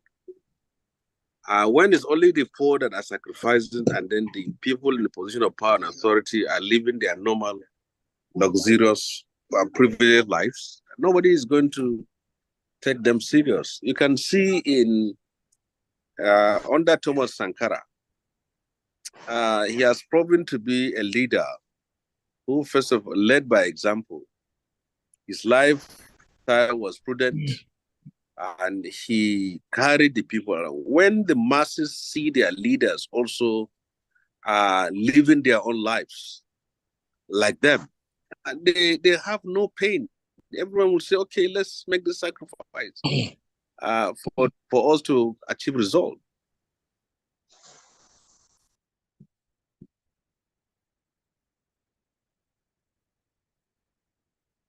But when leaders are living the life of power, I have to take this matter, this strategy in terms if you actually want people to go along. And then, secondly, about the National Assembly. Virtually, the Senate and House of Reps, we do the same function. The difference, can you hear me? Hello? We can hear you. Yes, we can. Okay, the difference between the Senate and House of Reps, the only fundamental difference is just one, which is the Senate confirms the appointment, political appointees of Mr. President, which they don't do in House of Reps. But the same law we make, motions, bill, whatever, oversight function, is the same. But those who crafted the idea of having a Senate and House of Reps have some points to say that is because in the Senate, all states are equal. Whether you are Lagos or Cross River or Zamfara. Every state has 3 senators. So all states are equal in the Senate. But in the House of Reps, the constituencies are delineated according to population. So some states that are more populous or have a larger land will have more members than. So the question is, which one do you abolish? Do you abolish the Senate where all states are equal and take the House of Reps where all states are not equal, and then you have one region alone can vote and get their 2/3 majority? Or do you abolish the House of Reps that gives proportional representation and then take the Senate? So, but you have to have a synergy. But this country cannot afford 360 members of the House of Reps, 109 senators in the names of making laws. What law do we make in that place that will take such a number of people? So that is my position of that. The other person talking about insecurity is true.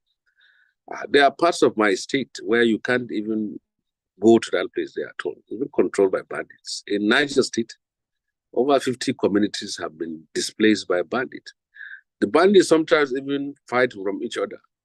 There are even some villages that will invite terrorists to protect them from bandits. Many people don't know the difference between terrorists and bandits. Terrorists are like Boko Haram, like ISWAP, where it's a group that has a theocratic agenda, an Islamic agenda, and they have a leadership. They also have cells and they have connections globally or internationally with either Al-Qaeda or Islamic State or Al-Shabaab in Somalia. But bandits are local gangs who are only interested in making money. They can kidnap, and then when they are paid, they can release you. But terrorists may not, if you have an option of being kidnapped by terrorists or bandits, then money can get you out when you are with bandits, but you can't be sure that with terrorists you can be out, even if the money, and that's why people like Leah Sharif Bush is still there. If she is with bandits now, they will have collected money and set her free. So bandits are being driven by pecuniary issues. And they have no, sometimes there are even clashes between the bandits and because the terrorists see bandits as criminals who have no government structure, no vision, no ideology, no nothing. And there are villages, if bandits come into a village, they will give you notice, collect money, and go. But when terrorists like Boko Haram and ISA, when they go there, they can share food, they can recruit for the purpose of going to their own so-called holy jihadist war. And this is what happens to it. So it's good you understand this from that scale. And then the other end, I was saying that someone talked about radio. Well, you see, if you live in North, or you are from North, you know that a typical Northerner gets his news from the radio and not from the social media, and not from newspapers. I can tell you that this, if you go to a person selling suya, or you go to a person selling tomato, or you go to a local farmer, he believes in what he hears from the radio more than they don't even care about what is said on social media. They don't read newspapers. So that is fundamental. You can Google and see. And at that time, when I was in the Senate, there's what is called celebrated globally we live in an internet, just Google and see World Radio Day. World Radio Day is to appreciate the role of radio in entertainment, in enlightenment, in whatever, in the lives of people. So we share that radio to our people. If I give people a laptop and they don't know how to use it. So what happens? If I give them a newspaper, they cannot read what happens. But if this is where they are, this is where they can listen to. And I want to get the information passed through. I go to radio station, tell them what I want to tell them, and I want them to listen to from that medium which I give to them. But you know, the new generation, when they read that radio has been circulated, why should they give radio?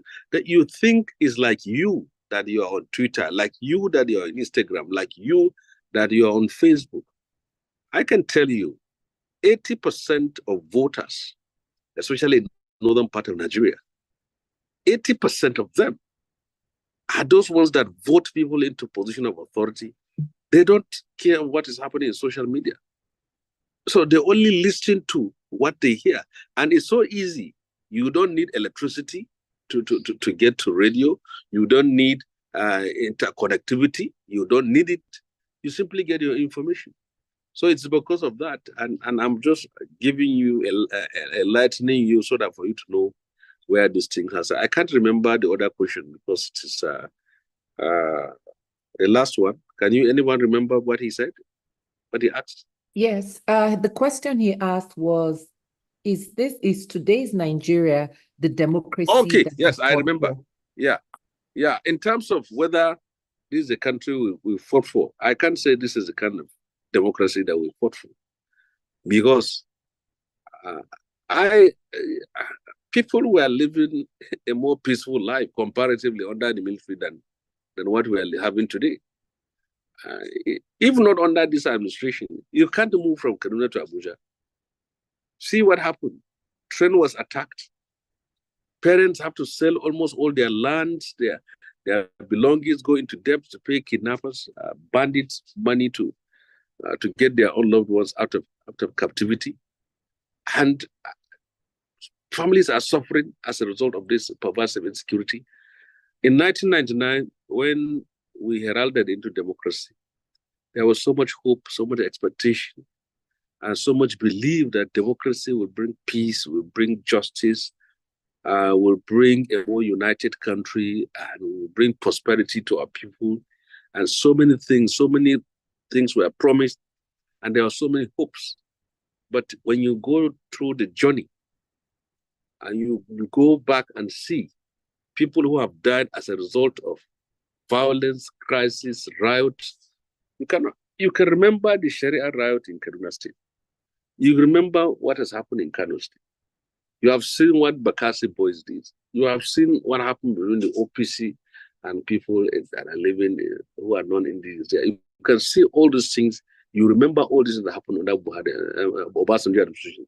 You remember what happened under the Taliban in Yobe, the number of people they killed.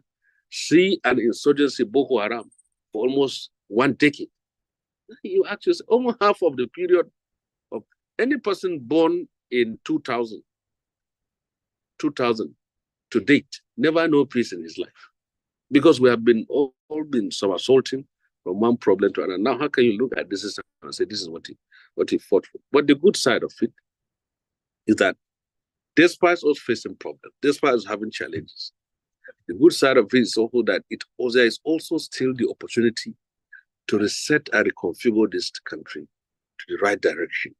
So the opportunity is still there because this is a democracy. But we shouldn't joke. See what happened in Burkina Faso, Mali, and Niger Republic. Politicians destroy democracy. If you conduct an election, a rigged election, and suffocate the judiciary where people cannot get justice, what will happen? You kill the democratic process itself. Nigeria's democracy was destroyed in 1983 by the political class. And then you can see that if we don't do what we need to do, because democracy has a set of rules, it has a set of norms, it is guided by principles, it's guided by ideals, it is guided by constitution. If you don't go play the game according to the rule, then you are simply setting a stage for the destruction of the democratic process. Thank you so much, Senator. I know you want to get off, but we had wanted to take 1 or 2 people. Is it possible, or you need to go now? No, you can go on. Let me take 1, please. Take 1. Let's make it 2. Let Ms. Ransom Kuti and Ngozi. Oh, yeah. I think you should take Ms. Ransom Kuti. So Yes, that Beko doesn't come and look for you in the dream. And Ngozi also. Thank you very much. Sorry, that's all we can take. Yeah. Senator Sonny, so good to see you. Oh, my sister. Aluta continua. Yeah, Victoria Sata. Amen to that. Just 2 quick questions. You said a lot about the remuneration of senators and public officers. So what more can we do to cut their remuneration, cut wastage and the cost of governance? And then we all know that the real solution to Nigeria's problem is to gear up productivity. So I want your ideas about how we can get the NAS and state assemblies and the lower subnationals to support the private sector so that they will grow the economy, because it's really the private sector that can grow our economy. I would love your ideas there. Once again, so good to see you. Thanks for your energy, your courage. You're keeping the flag flying, and God bless you. Thank you so much. Thank you, my sister. Well, first of all, I must tell you that when I made public disclosure of the money that is being paid to legislature, I lost a number of friends, and I became an enemy to so many people in the National Assembly. Because right from time, you are unofficially not allowed to be making such a disclosure, to make that noise. But coming from the civil society, I cannot imagine myself spending 4 years in the National Assembly without making that disclosure. I was wondering how a person like me, as a civil rights activist, have led so many protests to National Assembly, telling them to disclose their payments, only for me to be there and then keep quiet. It would have been suicidal for me when it comes to that aspect of it. Yeah, you see, if we are going to be fair to ourselves, we come from a country where people don't know the difference between the executive and legislature. If you are elected as a member of representing Lagos or senator, you are called a lawmaker. Lawmaker is supposed to go and make laws, raise motions, and perform oversight function. But your constituents don't care. they simply see you as somebody elected. You have to construct roads, you have to build hospitals, you have to build schools.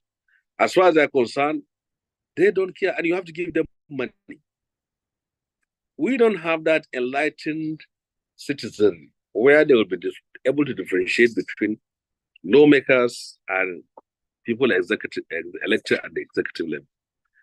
It's only when we reach a point where Nigerians will say, okay, we're not going to ask senators to give us any kobo or members, House of Reps. So everyone should now concentrate on governors, ministers, do that. But nobody is going to, it's not going to be easy for anybody to win an election if you don't do those kind of things in our society. And that's why there's what is called our constituency funds, and there is running costs in office, and then there is salary. But if we reach a point where we can now say, is the National Assembly, they can say it themselves. From today, we're not going to go into executive projects. I simply have to lawmaking. Then you can pay everyone part-time. If you come in to Abuja for Monday to Friday, you will be paid, and then you go back. When you do that, we save a lot of money for the country, and also so that that position will be more attractive to people who are ready to serve. But already, people have been conditioned to believe that there is money in National Assembly, and as such, they come, they struggle, they kill even to be there. So these are the kind of problems that we have. So that's why when people are elected, they spend their 4 years. There are some of them there. I can tell you, I only spent 4 years. But sometimes when I'm walking on the road, I'll meet someone who will greet me and tell me that he was a senator and he was there for about 4 to 5 times, but nobody knows him. He's only known by his own constituency and family. And you have to spend a lot of money to go to National Assembly. You spend a lot of money. You have to spend a lot of money to go to National Assembly, and then you spend money to come back to the National Assembly. That's why every year you have a large turnover of new legislators, new lawmakers, almost 90%. So you don't have that kind of continuity in the United States where you have one person that has been in the Senate for 20, 30, 40 years with experience. The National Assembly is always starting from afresh because you have fresh people who are coming, and then we move along that path.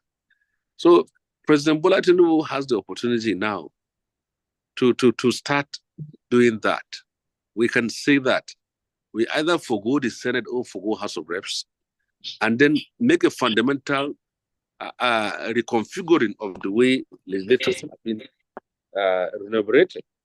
Now, you will see that if there is no money in the National Assembly, the National Assembly will be left for teachers, for women activists, for lawyers, not for money bags, because nobody is going to blow about 1 billion naira to come and spend 4 years and get nothing there.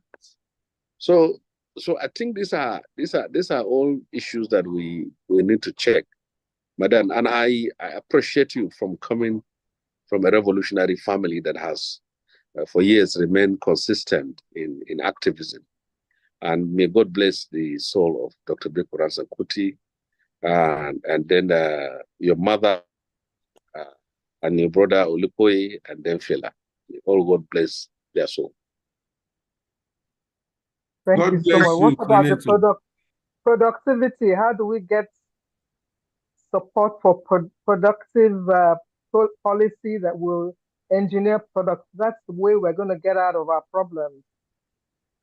Yeah, you see the point. The point is in this country, when you go to, when you live in Lagos, sometimes you think that is how the whole of Nigeria works. When people wake up as early as 3 a.m. to struggle to go to work, and then they come back exhausted to their houses, and then if you're in Lagos, you live within one area, you cannot move to another area. I think it's one of the least places that I like to live. You people there, your energy is too much. How do you get that Lagos spirit to other parts of the country? Then I think that is That is what is very much needed. Government must invest heavily on agriculture. Very important. And science and technology, there must be a lot of investment there. But first, you must have the security that will create the enabling environment. And investors have to be assured. Because today you invest money, you bring in your investment from abroad, then another government comes to change it or completely bring a new thing. I mean, it is not good for our country. So we need to emphasize on cut down imports, encourage local businesses to grow. I think we will all be heading to the right direction. Nigeria is full of best talents, full of brains. Look at our young people making names everywhere, very creative, very innovative. These are areas which we should very much invest. And the earlier we do it, the better, because we'll reach a point where our population, you can see the size of Nigeria. Brazil is 3 times bigger than Nigeria in size, but the difference between us in population is not more than 10 million people. So how can we continue to add more people to this land? And we are not adding more land. So we should make our population more qualitative and then our economy more robust. Thank you. I look forward to seeing you as the next governor of Kaduna State. By God's grace, it's a question of time. Amen. Thank you so much. Thank you so much, Senator. Let us let you go. I can see it's getting dark in your end. I'm sorry, Madam Ngozi, we might not be able to take your question so that Senator can go and break his fast. But I want to assure you that by God's grace, we'll get him back where we can have a fuller, uninterrupted session. I want to thank everyone that has been on stage and at the background. And I'm just going to ask Pastor Sonny and Jumoke to give Sonny give closing remarks and Jumoke give a vote of thanks, and we close. Thank you so much, Senator. So, Sonny, over to you. Thank you very much, Pastor. What else can I say? Senator, you have done you, and I want to let you know that you are my senator because I am a Central Kaduna boy, and we know the works that are going on there. But we really thank you for the engagement, and as Pastor said, because of time, we probably need to have you again. We want to thank everybody that has been on the platform. There are so many questions we would have liked to take with you on how do we go back to the trenches? Do we need to begin to reorganize? How do we need to do that? You seem to be saying we should give President Bola Tinubu some time. I don't know whether that's exactly what you are saying. That I don't know whether he's on the right track. We should give him time. We'll see results, but time will tell. So that's just it. I know time is fast spent. I want to appreciate everybody once again for being on the platform today. Thank you, Pastor. Okay. Thank you, everyone. Just lending my voice to that of my superiors. We appreciate your being here, and we meet here every Thursday, same time, same Zoom link.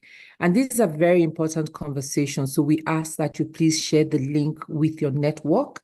We also projected as our social media handles. Yetunde Macaulay has projected that. Please ensure you post this on your social media handles as well, so that more people can get involved in this conversation. We're also looking at Citizens Responsibility Campaign, and there's so many ways that you can engage. Tri-Africa Empowerment Foundation, Africa Leadership Group. There is a link in the chat room for you to fill a form that gives us your contact information, and we'll be in touch with you. We'll share more information with you about what we're doing here and how you can be more engaged in this course of nation building. Thank you, thank you, thank you. God bless you. God bless Nigeria. Again, same Zoom link, same time. Whether you get the flyer or not, we'll be here, except over the holidays. Thank you. Thank you. Thank you. Have a good evening, everyone. Thank you so much. God bless you all. Thank you so much, Senator Shehu Sani. Thank you all. Thank you so much. Senator. Enjoy the